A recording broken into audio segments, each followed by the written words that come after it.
आजको भिडियोको सुरुवात गरौँ। अब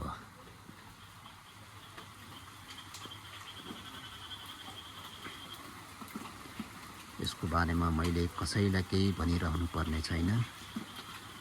यो कहाँ हो, के हो र यहाँ पहिला को बस्थ्यो भन्ने कुरा त्यो सबैलाई राम्रोसँग जानकारी छ। बिस्तारै पुरानो मल्लाको 2 तल्लाबाट तल झर्दैछु र यो पंकज नेवडाई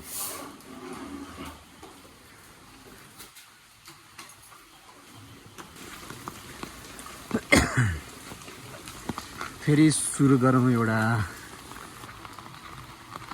यो साइडको सानो पोखरी र यो पुरानो बर र पिपल र यतापट्टि साइडमा रहेको शिव मन्दिर र यतापट्टि तपाईँ र हाम्रो पुरानो मल्ला, नयाँ मल्ला, 3 मल्ला अथवा 3 तल्ला भनेर चिनिने गर्थ्यो पहिला। र बिस्तारै अझै हेर्दै जाउँ। आज के खिच्न मिल्छ र के खिच्न मिल्दैन भन्ने कुरा चाहिँ अब प्रष्ट हुन्छ। किनभने अब अहिले पहिलाको जस्तो अवस्था छैन कि मान्छेहरू मात्रै बस्ने। अब चाहिँ यो अहिले मन्त्रालय भएको छ, त्यही भएर यो चाहिँ अहिले भिआइपी एरिया भयो। यहाँ हरेक कुरा अहिले खिच्न मिल्दैन। र नेक्स्ट यो साइडमा रहेको छ हाम्रो गोदाम। यो भित्र कति सुर्तीको बोराहरूमा चढेर ट्रेनिङ गरे होला, त्यो त अब गर्नेलाई थाहा छ। मैले पनि गरेको नगरेको होइन। र ठ्याक्कै अगाडि एउटा ट्रान्सफर्मर देख्दै हुनुहुन्छ, त्यहाँ पहिला एउटा गार्डहरू बस्ने एउटा पोस्ट थियो। त्यहाँ चाहिँ गार्डभन्दा पनि बेसी हाम्रो नवीन चौधरी चाहिँ बेसी बस्नुहुन्थ्यो साथी। अब यो छेउको लिचीको बोटको बारेमा चाहिँ मैले कसैलाई केही भनिरहनु पर्दैन, किनभने यो ठ्याक्कै जन्सनको यताबाट भित्र हुँदै ठ्याक्कै बङ्गला निक्लिने जन्सन र यतापट्टि चेयरम्यान अथवा जेमहरू आएको बेला बस्ने क्वार्टर, गेस्ट हाउस निक्लिने बाटो। र यो बाटोको लिचीको बोटको बारेमा सबैलाई थाहा छ। यो ठाउँको लिची चोरेर नखाने मान्छे त कोही पनि छैन होला मेरो विचारमा, क्वार्टरमा बस्ने सबै। यसको बारेमा मैले केही भनिरहनु पर्दैन। यो लिचीको बोटको पनि आफ्नै छुट्टै इतिहास थियो। त्यो ठाउँको लिची चोरेर नखाने मान्छे त पक्कै पनि कोही पनि थिएन होला, चाहे त्यो सानो ठुलो जोसुकै होस्।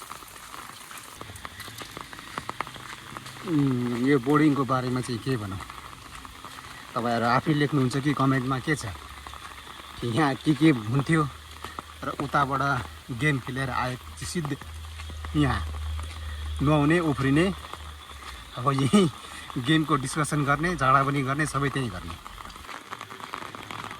यो साइडको ग्राउन्डको बारेमा चाहिँ मैले भनिरहनु पर्दैन। यो ग्राउन्ड र यो चौरीको आफ्नै छुट्टै इतिहास छ।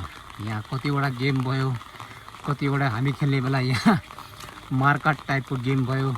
र यो पानी ट्याङ्की, यसको बारेमा हिजो पनि मैले भनेको थिएँ। यो सेतो पेन्ट थियो पहिला, अहिले यो ओरेन्ज कलरमा भएको छ। यो यसको हाइटसम्म राजेश दाइले हानेको फुटबलको अहिलेसम्म याद छ। एकचोटि राजेश दाइले राखेर बल हान्नुभएको थियो, त्यो सिधै यो पार भएर उतापट्टि खसेको भन्ने त्यो चाहिँ देखेको नै हो। अब अहिले म छु त्यो छेका क्षेत्रीय कार्यालय। यतापट्टि थियो 4 मल्ला 4 तले बिल्डिङ, जहाँ हाम्रो साथी विशाल बछार बस्थ्यो। त्यो चाहिँ अब हेर्दै जाउँ। अहिले नयाँ धेरै बिल्डिङहरू बन्ने गर्छ यो ठाउँमा, त्यही भएर पुरानो घरहरू चाहिँ देख्न अलिकति गाह्रो हुन्छ अहिले चाहिँ।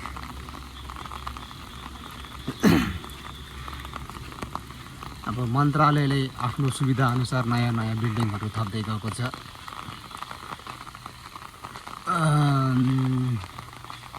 यो यतापट्टि साइड पानी ट्याङ्की छेउको मन्दिर र उतापट्टि कवर्ड हल। र अब आयो हाम्रो साथी विशाल बसार बस्ने क्वार्टर 4 मल्ला। हामीले यसलाई त्यही नाम भनेर चिन्थ्यौँ क्या 4 मल्ला। यस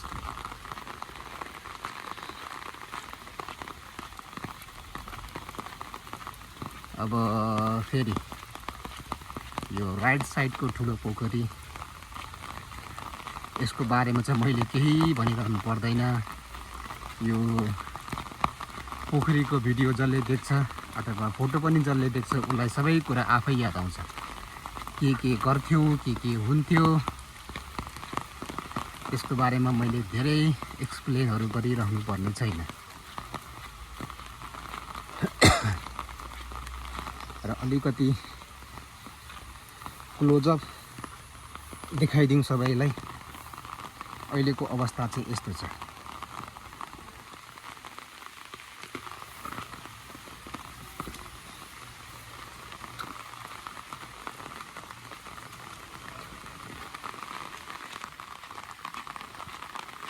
र यो अब लेफ्ट साइडको नयाँ अर्को क्वार्टर चाहिँ 2 मल्ला,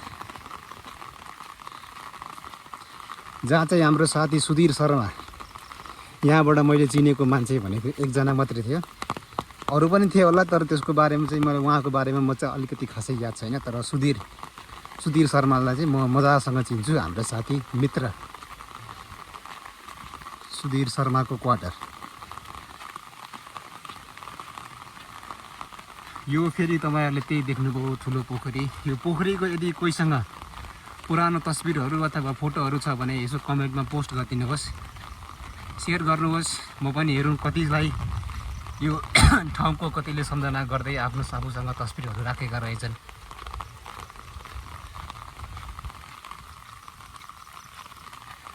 यतापट्टिको जङ्गल त सबैलाई यादै छ। यहाँ के हुन्थ्यो, पिकनिक पनि खेल्यो होला कतिचोटि, तास पनि कति खेल्यो होला, के गर्यो होला भन्ने कुरा छ। त्यसको त अब इतिहास सबैलाई जसले खेल्यो भोग्यो त्यो सबैलाई याद छ।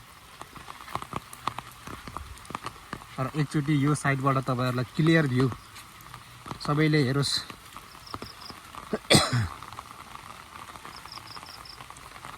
यस्तो थियो यो चाहिँ। पहिला कस्तो थियो भन्ने तस्बिर यदि कोहीसँग छ भने कमेन्टमा सेयर गर्नुहोस्।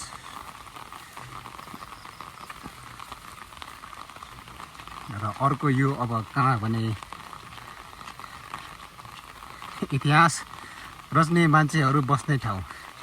यो पोखरीमा जसले आफ्नो इतिहास रचेको छ त्यो इतिहास रच्ने मान्छेहरू बस्ने ठाउँ यो हो। The history creator. मलाई चाहिँ यो पुरानो यो ठुलो पोखरीको चाहिँ फोटो कोहीसँग छ भने सेयर गर्नुहोस् कमेन्टमा सबैजना, यदि कोहीसँग छ भने चाहिँ पर्सनली। र मैले यहाँ जे भिडियोमा जुन ठाउँ तपाईँहरूलाई देखाउँदैछु त्यो सबै ठाउँको यदि सबैसँग फोटोहरू छ भने चाहिँ कमेन्टमा सेयर गर्दै जानुहोस्। यो ठाउँको बारेमा चाहिँ मैले केही भनिरहनु पर्दैन। जसले देख्यो त्यसले आफै चिन्छ कि यो ठाउँ के हो र यसको हिस्ट्री के छ। यहाँ हिस्ट्री रच्ने मान्छेहरू को थिए त्यो सबैले आफ्नो बारेमा आफै कमेन्ट गर्दै जाउँ। ल अब आइपुगे असली ठाउँमा। उतापट्टि एउटा गोल पोस्ट थियो र यतापट्टि एउटा पोस्ट थियो र अहिले छैन। त्यो साइडको चाहिँ तपाईँको स्कुल कस्तो थियो। यो चौडी ग्राउन्ड फिल्ड कतिवटा अन्तर्राष्ट्रिय गेम चाहिँ सायद मेरो विचारमा भएन होला। राष्ट्रिय गेमहरू यहाँ चाहिँ धेरै भयो, लोकल गेमहरू पनि धेरै भयो, इन्टर स्कुलदेखि लिएर अन्तर जिल्ला के फल्ना चिल्ला गेमहरू सबै। यो ठाउँले धेरै राष्ट्रिय खेलाडीहरू पनि दिएका थिए। र यहाँ हाम्रो छुट्टै एउटा इतिहास पनि छ। यहाँ कुन गेम चाहिँ खेलेन होला हामीले, क्रिकेट, फुटबल, हकी, अनि त्यो तल बसेर तास नखेल्ने को चाहिँ होला त। अनि तर यस्तो छ अहिले यो चौडीको हालत।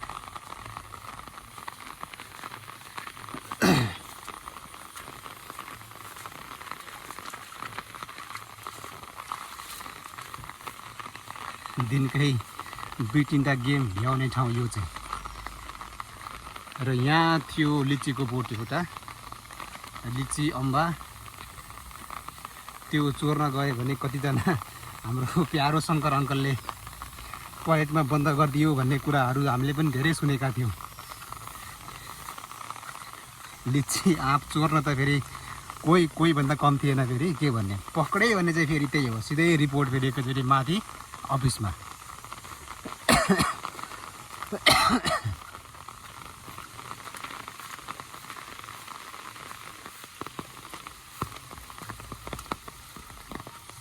यस्तो छ अहिले यो ग्राउन्डको अवस्था।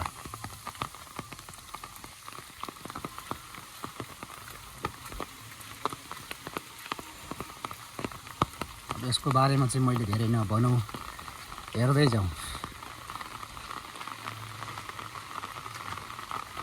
कभर्ड हल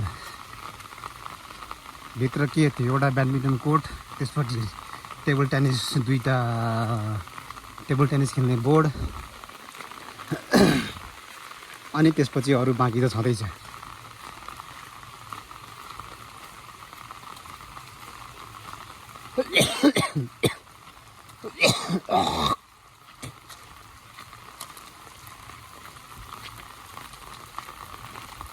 यस्तो छ यो चाहिँ अहिले। र यतापट्टि आयो अर्को क्वार्टर। यहाँबाट चिनेको भनेको चाहिँ मैले आशिष, गौतम र अभिषेक, राहुल दाई, अनि अर्को लड्डु, अनि अरू को थियो, अरूको त मलाई खासै नाम पनि याद छैन।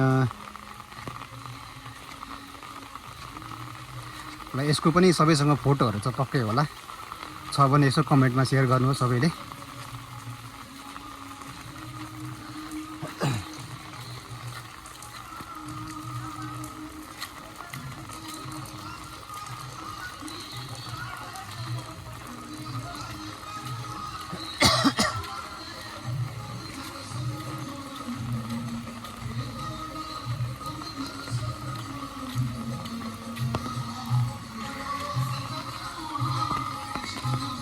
अब यो मन्दिरको बारेमा चाहिँ मैले धेरै भन्नु पर्दैन, पहिला कस्तो थियो अहिले कस्तो छ।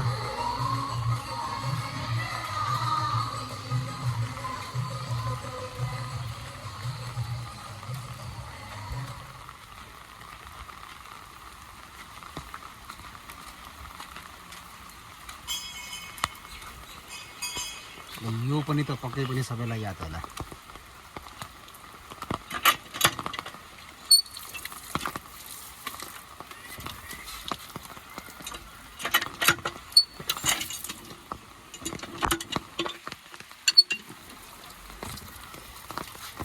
यो कहलले अहिले पनि त्यति नै चिसो र त्यति नै मिठो पानी खुवाउँछ जति पहिला खुवाउने गर्थ्यो।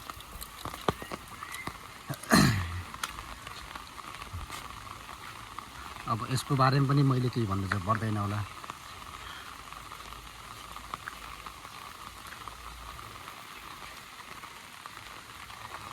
पुरानो मन्दिर कस्तो थियो त्यो सबैसँग फोटो होला। र त्यहाँ एउटा फेमस पेन्टिङ थियो हाम्रो जनक अङ्कलले बनाउनु भएको महादेवको।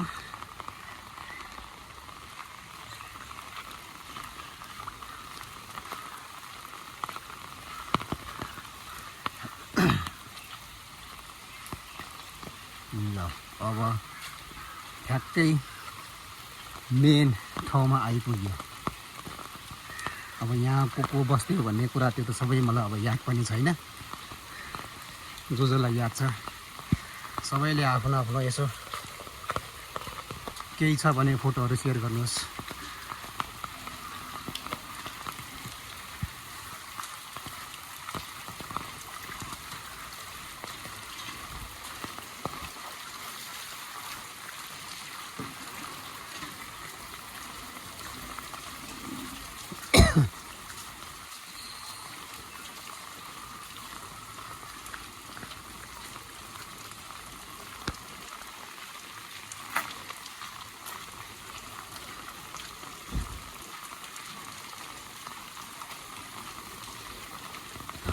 हेरेको हेरे हेरेको हेरे